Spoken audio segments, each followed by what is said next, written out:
கர்த்தருக்கு ஸ்தோத்திரம். என்னை இந்த இடத்துல சாட்சியாக கொண்டு வந்த தேவாதி தேவனுக்கு முதலாவது கொடான கொடி ஸ்தோத்திரங்களை செலுத்துகிறேன். நான் இந்த ஆராதனையிலே பங்கு பெற்றதில்லை. என்னுடைய அம்மா ஒரு நாள் என்னை இங்கே கூட்டிகிட்டு வந்தாங்க. கூட்டிகிட்டு வந்து ப்ரேயர் பண்ணிட்டு போனோம். வீட்டில் பயங்கர பிரச்சனை, போராட்டம். குடும்பத்தின் தலைவர் பயங்கர குடித்து ஆகாத வார்த்தைகளை எல்லாம் பேசிட்டு திரிவாங்க. வெளியில் இறங்கினா கேவலம், அவங்களுக்கு முகத்திலேயே பார்க்க முடியாது. அந்த அளவுக்கு வருத்தப்படும்.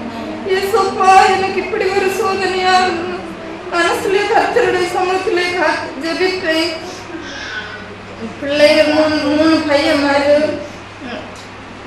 பிள்ளைகள் ஏன் என் அம்மா இப்படி எல்லாம் பேசுதுன்னு கேட்டால் உடனே அதோட எங்கேயாவது கிடைக்கிற இடத்துல அடித்து போடுவேன். அவங்க உடனே நான் இருக்க மாட்டேன், எதுக்கு நான் இருக்கணும் அப்படின்னு சொல்லி அவங்க சாவுக்கு முறைன்னு சொல்லிட்டு அதுவ போட்டு அதோட பிறகு என்னாலையும் ஓட முடியாது. எனக்கு நெஞ்சு வெளி வரும். ஓடனா இன்னொரு தானே பிறக்கேண்டு அதுக்கு போய் போனேன்.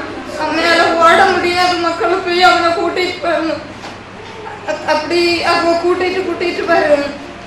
கழிஞ்ச வருஷம் மே மாசம் நடந்தது. இதெல்லாம் பிறகு என்னால் தாங்க முடியாது. நான் அம்மா வீட்டுக்கு போனேன். 3 பிள்ளைகளையும் விட்டுட்டு போனேன். ஒண்ணுக்கு முடியாத நிலைமையில கடவுள் என்னை கைவிட்டாரு நினைச்சு அப்படி போனேன்.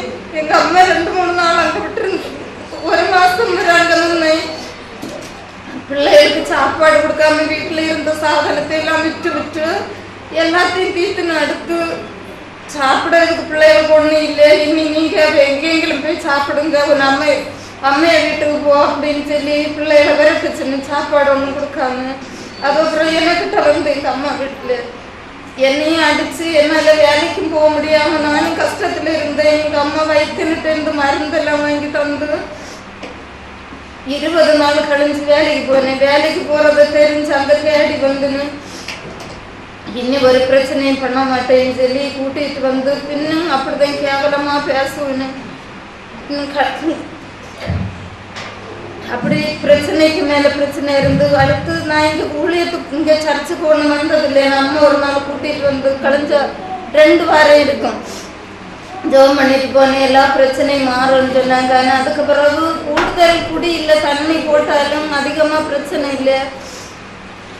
பிள்ளைய படிக்கணும். மூத்தவன் காலேஜ் ஃபஸ்ட் இயர். கழிஞ்ச மாதம் 18ஆம் தேதி லாஸ்ட் எக்ஸாம்.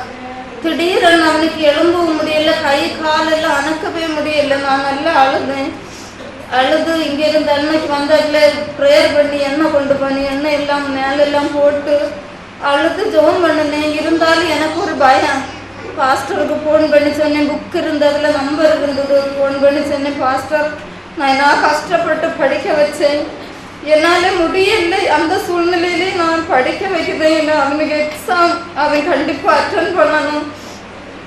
ஒட்டு முடியாமல் இருந்தால் நான் கையில் பிடிச்சி தூக்கி கூட்டிகிட்டு வந்தேன். மேலே ரூமில் படுப்பேன்.